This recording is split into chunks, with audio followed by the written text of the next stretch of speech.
কিভাবে হোয়াটসঅ্যাপে ব্লক করা যে কোনো অ্যাকাউন্ট আনব্লক করবেন। কোনো কারণে হোয়াটসঅ্যাপে আপনি কাউকে ব্লক করে দিয়েছিলেন এবং ব্লক করা অ্যাকাউন্টটি পুনরায় আবার আনব্লক করতে চাচ্ছেন, তাহলে হোয়াটসঅ্যাপ অ্যাপ্লিকেশনটি ওপেন করে হোয়াটসঅ্যাপ অ্যাকাউন্টে চলে যাবেন।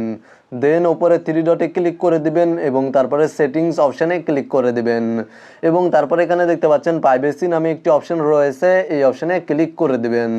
দেন এখান থেকে একটু নিচে চলে আসবেন, তাহলে এখানে আপনি কন্ট্যাক্টস নামে একটি অপশন পেয়ে যাবেন, এই অপশানে ক্লিক করে দিবেন এবং তারপরে ব্লকড অ্যাকাউন্টস এই অপশানে ক্লিক করে দিবেন। তাহলে আপনি হোয়াটসঅ্যাপে যেই অ্যাকাউন্টগুলো ব্লক করে রেখেছেন সেই অ্যাকাউন্টগুলো এখানে দেখতে পাবেন এবং যেই অ্যাকাউন্টটি আনব্লক করতে চাচ্ছেন সেই অ্যাকাউন্টের প্রোফাইলের উপরে ক্লিক করার পরে জাস্ট আনব্লক অপশানে ক্লিক করে দিবেন, তাহলে অ্যাকাউন্টটি আনব্লক হয়ে যাবে।